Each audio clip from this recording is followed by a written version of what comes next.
What's going on, guys? Welcome back to another Nick 4K video. Today we're checking out a video from Matt V's Movies, and his video is titled, "Did I Make a Big Mistake Getting into 4K Blu-ray?" Let's check it out. Hi guys, Matt V's Movies back for another video, and today is another Matt's discussion, what's on my mind. And today's subject is, I have this do I regret right here. sort of picking up, You can't see it. Maybe you can. I don't know. It's right there on the shelf. Blu-ray releases. So yeah, I've got a number of 4Ks now. I couldn't say exactly how many I've got off the top of my head, but at a guess, probably between 40 and 50 titles. That's rookie numbers. Maybe a little bit more, but You got to up that to 400, yeah, 500. Come on. Yeah, we're going to delve into this subject today on the channel. Okay, so yeah, do I regret 4K Blu-ray? Well, I don't think it's as easy as yes or no. Let's rewind the clock back. So I picked up my first and only 4K TV at the present time in 2012. At that time, Wow. it was my 40th, and That's early adoption yeah, I was for quite 4K. interested in Wow. sort of 4K TVs back then. They were starting to become quite popular. Yeah, 4Ks back then. I didn't even know like a 4K was around in 2012. I'll be honest. I think I got my first 4K TV in like 2016, 2017. It was like a 55-inch LG 4K TV. I think. I don't remember exactly the model number. And that would have been like 2016 that I would have gotten that. So, and I remember that being like pretty decently priced. So I actually didn't know if 4Ks were around, I guess, in 2012. I guess it does make sense. But like 2012 to me was like Blu-ray times. So I don't really think of 4K. Interesting. And I managed to get quite a nice 32-inch 4K Panasonic. Wow. 32 inches. John Lewis, which is a retailer in the UK. And it was probably expensive. At the time, I didn't have any Blu-ray discs because they weren't actually produced. I think it was about 2016 that they came out. Okay, I was right. But yeah, I was quite interested in the technology. You know, our television at the time was kind of starting to play up, and yeah, you know, I just thought, well, it's my 40th birthday, I'd like something quite nice. So yeah, went into the 4K realm, and it's got HDR on it. It doesn't have Dolby Vision because Dolby Vision hadn't come out at that time. It's still HDR10. It's an LCD TV. I would like to upgrade it to an OLED at some point. Do it. But at the moment, Trust me. It's fine. It's still a great picture. So anyway, carried on with a 4K TV for another 4 years. Okay, so I'm just going to state this too. OLED, I know that QLED's good. I know that there's a lot of other TV tech that's good. But OLED is really just unmatched, especially like the newer stuff. Like, honestly, pick up a cheap like C1 to C5, somewhere in between there.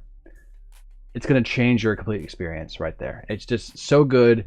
I always say this, but even like DVDs look really good on an OLED. Obviously, they don't look great, but it's one of those things where like anything looks good on an OLED for the most part. I'm sure if you put a VHS connected to an OLED, that might look a little rough, but even then, it might actually look pretty good too, especially when it comes to like these newer OLEDs. They have like the AI tech built in to effectively up-res DVDs and Blu-rays. And of course, if you have a player that can also do up-resing, you'll have the added up-res of the player and the TV working together to make a really solid picture. So it comes down to what tech you have, and I think that's pretty much what he's going to be talking about in this video, is the fact that like he's not super impressed by 4K maybe. I don't know yet. We'll get deeper into this video. But honestly, if you're not super impressed, do the investing into the better tech and see it with your own eyes, not what like you see on YouTube videos, because seeing something on a video and seeing something in real life are completely different. So yeah, upgrade the tech, give the OLED a shot, If you don't like what you see, return it and then, do what you got to do. But I've never met anyone who had an OLED or saw an OLED and wasn't impressed by it. So there you go. Then, as I say, in 2016, they started to announce the 4K format. Now, I've never really been an early adopter of a format. However, I think, if my memory serves me, I think I jumped into 4K Blu-ray about 2018.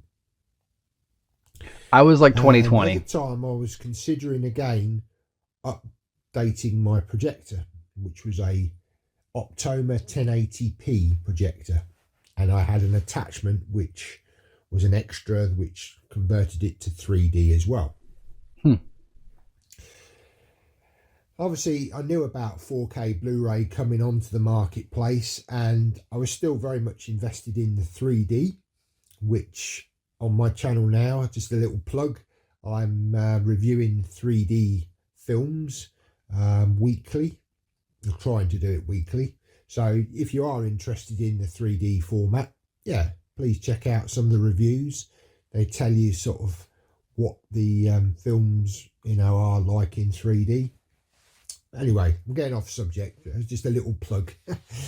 Let's get back to the main subject. Might as well, right? So, yeah, 2018, I bought the Optoma HD50, I think it is, which is a 4K. It's not a native 4K projector, but it is one that it kind of simulates 4K.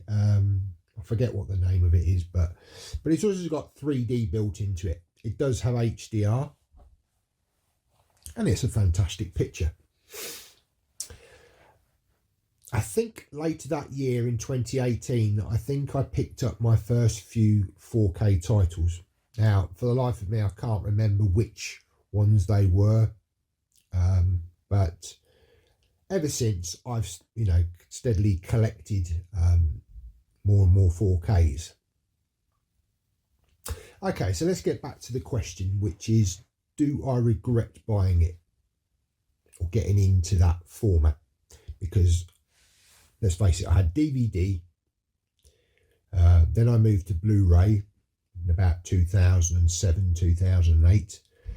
Then I got into the 3D side of things, which was an extension of the Blu-ray. You could buy a 3D player, and the PlayStation may have had 3D on it. I can't remember. But anyway, I bought a 3D player, and then I jumped into 4K.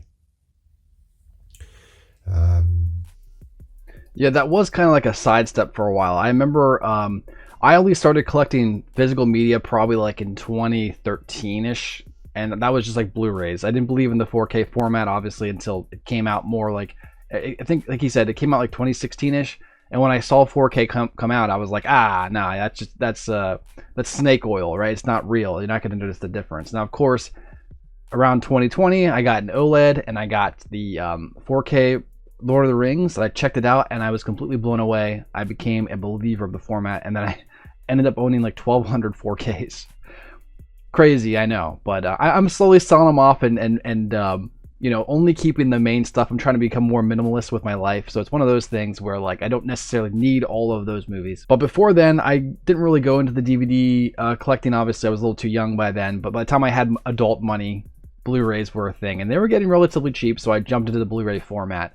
And so I really did like collecting blues. And I remember there was that span of time between like 2013 and 2015 where like 3D really started taking off. And I think it actually was technically before that, but I only really noticed it around 2013.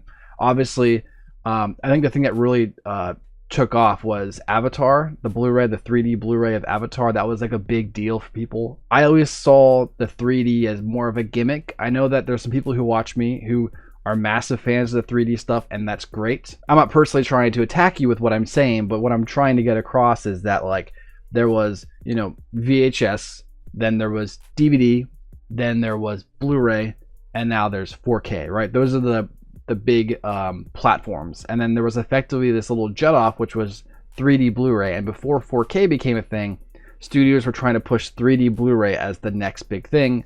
and they were selling 3D TVs, and some people got into the craze, but the majority of people kind of saw it as, yeah, I don't need that. That's not really that big of a jump. And then 4K came out, and that was the nice big jump. Now, it did take longer for people to really get into 4K, but I think it's easier to sell a 4K TV than a 3D Blu-ray TV, you know? So that was one of those things where they tried it, it didn't really work. And I know there's a lot of people out there who do swear by the 3D Blu-rays, and that's great.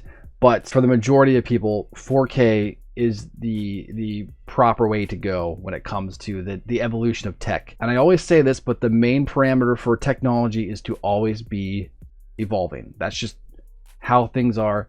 Most things are like that, but technology needs to continue to evolve or it goes obsolete. That's just the way it is. So 4K tech obviously would have to be the next step. And 3D Blu-ray was kind of dropped. And then you have the guys who went full in on that new 3D Blu-ray format, put a ton of money into it, and then the format just failed, and now they're just left with 3D Blu-rays, and no one wants to buy 3D Blu-rays anymore. Of course, that's not all cases, but I've seen a bunch of different opinions when it comes to 3D Blu-ray, whether you like it or not. The 4K definitely just kind of came out and pushed the 3D Blu-ray aside. So it's just interesting if you look at like Blu-ray and 4K as trees, and 3D Blu-ray tried to be a tree, but instead it became more of like a branch from the Blu-ray tree. So it's interesting, but that's how technology goes. You know, you got to give it a shot. And so maybe one day we'll have an 8K tree. We'll see. Now, for the films that I've picked up, some of the classic films like Jaws, some of the catalogue titles, Jaws 4K is great. Kind, some of these epic films that were made back in the day have got some wonderful transfers on them. Now, I'm not saying that every title is a fantastic upgrade. I do think you have to pick and choose. Yeah, not all 4Ks are made the same. This is where it comes to me saying, do I regret it? I don't really think I do. On the whole, I don't regret jumping into 4K, because some of these wonderful films from the past, like Back to the Future, Indiana Jones, all the films, you know, the first 3 films anyway, they all look great on 4K. You've also got the added sound, which is usually Dolby Atmos or DTS-X. Now, I'm lucky enough that my receiver will decode both of these formats. And I do have some discs that have DTS-X. They're not many. It's mainly on Universal titles. But again, it does give you a great sense of sound. Generally speaking, Atmos is reserved on 4K discs, but you do find them on some Blu-ray discs, even the new releases. Now, this is where I come on to where I think possibly 4K isn't always needed on the new releases, because a lot of films now are shot digitally. They look fantastic on Blu-ray, and often they do have the immersive soundtrack as well. Now, I'm lucky that I do have a projector which will simulate HDR, so an upscaled Blu-ray, modern release will look really, really good on the projector. And sometimes it's quite difficult to tell the difference between the two. And this is where I feel possibly a little bit of regret sort of comes in. And I think that might be like where 8K really starts to become a thing. It's not necessarily going to be a native 8K file. Like, you won't go and buy a physical 8K disc. Maybe that might happen, but what I think they're going to do more is like, hey, here's this 8K TV that can use AI to effectively convert anything you have from a 720p image, 1080p, 4K, and we can upscale it to an 8K image, and it can look just like it's 8K. That type of situation, as AI gets smarter, we have Dolby Vision 2 coming out, that type of stuff is possible. And I think that's something that, like I said, technology is always evolving.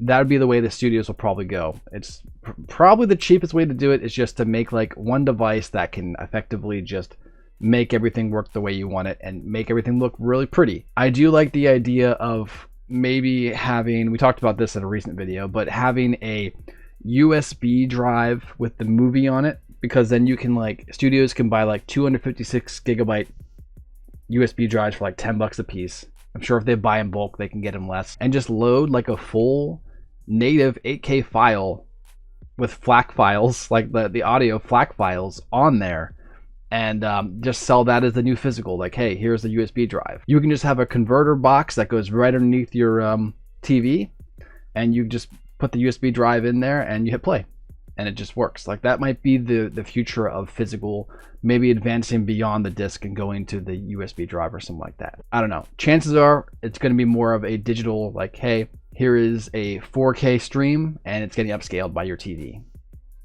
That'll probably be the way it goes, but I don't know. I would give a shot to physical 8K. Like, if they were going to do 8K, I'd give it a shot. I always say this, but like, let's say Avatar 3 gets announced as the first 8K disc, or 8K USB drive, or whatever, the first 8K something. I do think that like James Cameron, the big boys, Christopher Nolan, like, if they push that format, it could become something. So I don't know. Where I've picked up some 4Ks and thought, to be honest, I'm not really that impressed by this, because I think I could have saved myself a bit of money and just gone with a Blu-ray. And this is where I'm sort of going to now. I'm really looking at reviews first, making my decision as to whether I want to upgrade to the 4K. Is it justified, or am I happy with the Blu-ray? So yeah, you know, it's a difficult question. Obviously 4Ks are, you know, can be sort of up to £10 dearer than Blu-rays at release. Now, the other thing that I would say is, from a collector's editions point of view, generally they're releasing the collector's editions as 4Ks with the Blu-rays included. He means like steelbooks too. So if you're a person that likes the collector's editions, I guess if you're not ready to jump into the 4K world yet, they're forced to. But like, that's a good point. Blu-ray setup, then you've got the option that if you like the collector's editions, you can get the sets, because you can play the Blu-rays, and then maybe further down the line get a 4K player. I think a lot of us in the community do have 4K now, and on the whole, I think most of us are really happy with them. But certainly my advice would be is to look at reviews. There are plenty of channels on YouTube, in the YouTube community, that will review these discs, give you their thoughts and opinions. There's some videos that will give you screenshot comparisons. Now, there's one particular release which I haven't upgraded, and that's Demolition Man. Now, I've heard that the Arrow edition of Demolition Man on 4K isn't a huge leap from the Blu-ray. Now, I was gifted the Blu-ray from AJ. I must admit, I haven't actually got round to watching it, but again, I've seen reviews online that say that the Blu-ray is a great transfer. I haven't seen that one in 4K yet. And again, I'm questioning, well, do I really need to spend extra money on the 4K? And while we're on the subject of Arrow, because Arrow... Oh, wait, no, I did see Demolition Man. I did watch the 4K. I thought it looked good. Then again, I watched it on OLED, right? So, like I said, everything looks good. So maybe it isn't as nearly as good compared to the Blu-ray, but I thought it looked good. Tend to release special editions or collector's editions of a Blu-ray set, and then they'll release an edition of the 4K set. They're one of the only retailers that seem to do that now, which is good, because some people just want Blu-ray. Now, I question, well, is it really worth the upgrade? Another 4K, which I think I didn't go for, but I know people have, and some people have said that, I know AJ has said this, that he felt that it looks far better on Blu-ray than it does 4K. It looks too polished, and that's RoboCop. Now, I've got the Blu-ray limited edition of that set, and that came out before the 4K set, but I'm more than happy just to keep hold of that Blu-ray. I'm not going to upgrade it, so I don't regret my purchase there. Well, I think, so he's talking about the Arrow releases. What I think they do is they actually do 4K restorations. They take the 4K format and they just squeeze it down to 1080p and they remove the HDR. So effectively you are getting the same transfer, just different resolutions, and one has HDR. So that's kind of the best way to describe an Arrow release. Couple of which makes sense for why they're so, solid. I was really looking forward to. One being The Abyss. Now that's a title that never got a Blu-ray release. That looked good on 4K. And I can fully justify buying that on 4K. And, it's a great transfer. One transfer which I've never upgraded to, again, because I've looked at reviews, is Terminator 2. Now, I've heard that the Terminator 2 transfer is really awful. That's very sort of smeary. DNR'd. Yeah, DNR smeary. Yeah, so T2 is the poster boy for like the bad example of a 4K. I'll be honest, I think it gets more hate than it deserves. Is it perfect? No, but I actually think like it's all right. It's better than the Blu-ray in my opinion, and I could be wrong, but like I said, on an OLED, everything looks good. And you don't really notice that extra smearing effect that people will talk about. Like if you pause the movie, sure, you'll see that more, but in action, you don't really notice it as much. That's just the way it is. And just scrub the detail. And I think it's got something to do with the 3D release of that at the same time. Now, I do have the 3D release, so there will be a review for that coming at some point. However,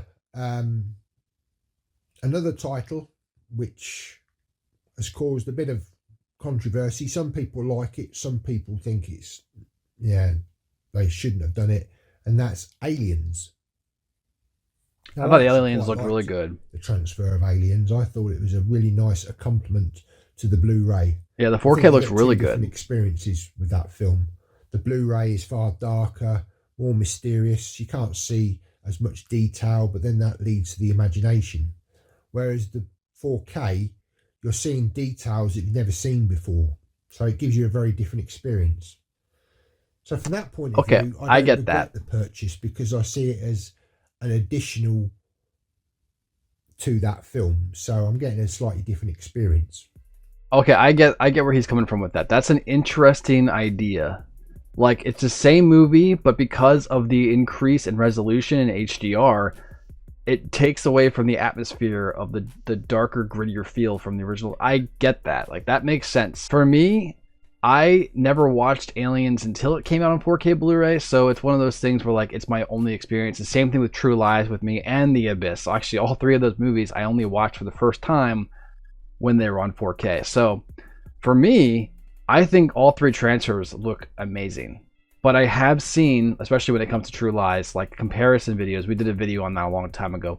But a comparison video of like the unreleased Blu-ray that they were going to do for True Lies that they didn't, compared to the 4K release. And it is like night and day. And it's to the point where, like, because of the different colors, and we saw this with Nightmare on Elm Street 2, because of the different colors, the brightness, the increased resolution, there is that level of your imagination doesn't have to do as much work. And therefore, since you're seeing everything, your brain doesn't have that extra element of like what if to it, right? Because you can see it. So there's no reason for a what if. And that does beg the question, does that make the movie better because it is a better transfer? Or does it actually hinder the movie because now, originally the idea was that like you're supposed to be having your imagination do the work. And now that your imagination doesn't have to do the work, does it take away from the film? It's a really good question and a super interesting idea. when you think about the different formats, because usually people just go, oh, 4K is cleaner and brighter, it's better. But there is that deeper, more, I guess you could say, philosophical questions to the format discrepancy. So that's interesting. But for some, they may think that's a big regret. Should never have bought the 4K. It's getting it out of my collection, and I'm just going to go with the Blu-ray. And I think this is very much the conversation that everyone should have with themselves. You know, can I justify the 4K? I would recommend do your research, watch reviews, then make up your own mind with an informed decision. If you're not fussed about getting something on early... To be fair, that's what you should do with all things. Like, you shouldn't just jump into something just because you think it's cool. Like, you should look into it and make sure it's actually not only just valuable to your time, but also worth your energy and your money. And that's just with all things. That's not even just like for movies. That's like, you should be doing that with every purchasing decision you make. But then again, that's just my opinion. I could be wrong. Release, you know, pre-ordering it, or when it's just come out. Again, wait. Sometimes you can find, well, often, these films are in 2 for 30 deals, or 2 for 15. HMV, I know with Joker 2 Folie à Deux at the moment, that is in a 2 for 30 deal. I'm keeping my eye on that, and I'm going to actually probably pick that up when it's pretty dirt cheap on CEX. Okay. Because I know that probably that film, a lot of people liked it, and I can easily see the price of that going down. Now, will I pick up the Blu-ray against the 4K? I'm not sure yet. Well, a lot of people hated Joker 2, actually. But I will tell you, the transfer looked really good. I liked the movie, but I also just thought the first one was okay. So pretty much what I've seen online is that if you really love Joker 1, you hate Joker 2. If you thought Joker 1 was fine, you're going to find the second one fine, or you're actually going to like it more. So that's how I am, but that's just me. And I know I'm in the minority there. I need to watch some reviews, make my mind up, and at the time of possibly buying, look at the price difference. Is it worth the investment? And that's what's key here. You know, you need to make that decision for yourself. So on the whole, I would say 4K is worth it because it gives you great sound, it gives you great picture quality. You can get some fantastic collector's editions. Obviously the Star Wars set was all in 4K. Wonderful edition here. You've got the Back to the Future box set, another wonderful edition, all in 4K. And there's many others. Arrow are doing some wonderful editions in 4K and Blu-ray. So it's up to the individual. You make your choice. But I would say on the whole, 4K is worth it for what you want in your collection. Yeah, like I always say, guys, and he said this too, it comes down to your budget. Just be smart about it. Like, if you have the extra money to go for a 4K, go for a 4K. If you can only afford DVDs, go for a DVD. That's just the way it is. Be smart about your purchases with all things, not just physical media. But that's it for now, guys. How did you enjoy this video? Did you think you made a mistake from going to 4K? Let us know in the comments. Make sure to like, subscribe, turn notifications for more. And if you want to check out any more of my videos, they're right here on the screen. Go ahead and click those links. Thanks for watching. I'll catch you later. Peace.